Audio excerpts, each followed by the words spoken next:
जन्माष्टमी में कृष्ण भगवान को भोग जो लगता है उसमें से एक डिश होती है पंजेरी। वैसे तो कृष्ण भगवान को धनिया की पंजेरी बहुत ही ज़्यादा पसंद थी, पर आज मैं आटे की पंजेरी बना रही हूँ, पर उसमें हम कृष्ण जी का फेवरेट धनिया का ट्विस्ट ज़रूर देंगे।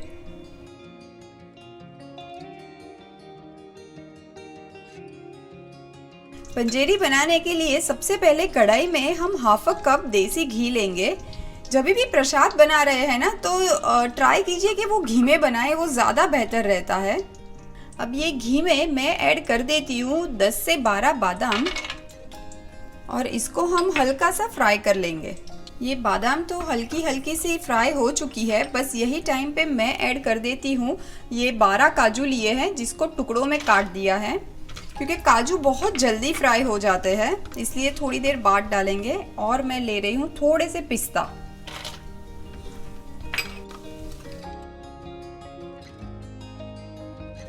अब ये ड्राई फ्रूट तो फ्राई हो गए हैं, मैं एक बोल में निकाल लेती हूँ।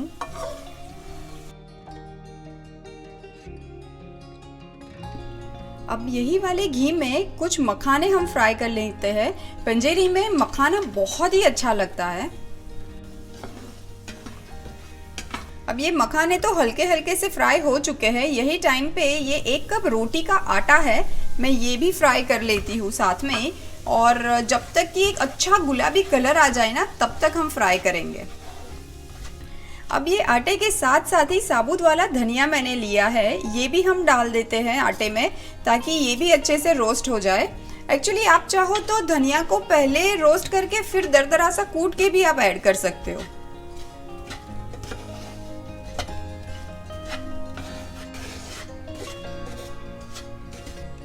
ये जो आटा और मखाना सेकने का काम है ना, ये हम मीडियम फ्लेम पे करेंगे और अप्रॉक्सीमेटली 15 मिनट लगेंगे आटे में अच्छा गुलाबी कलर आने को।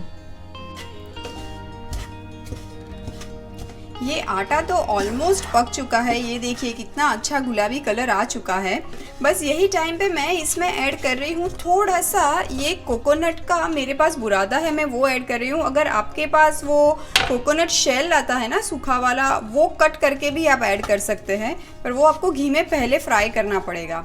ये तो फ्राई करते ना घी में तो जल जाता, इसलिए मैं लास्ट में डाल रही हूँ।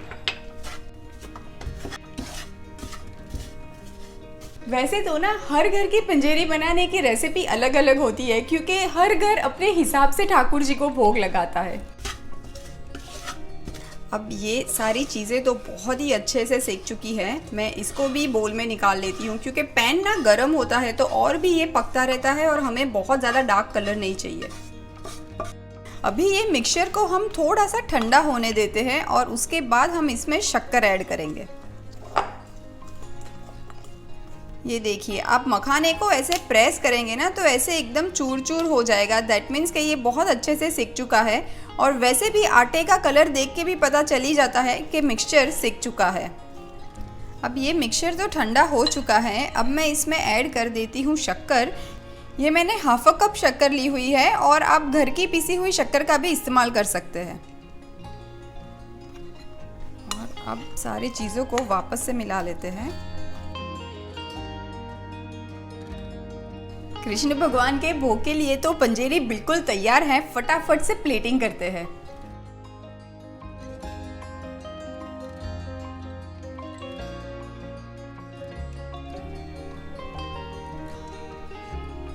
अब ये पंजेरी मैं रख देती हूँ।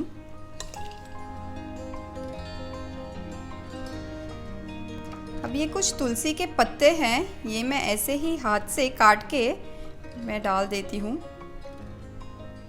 और ये बचे हुए ड्राई फ्रूट्स हम रख देंगे।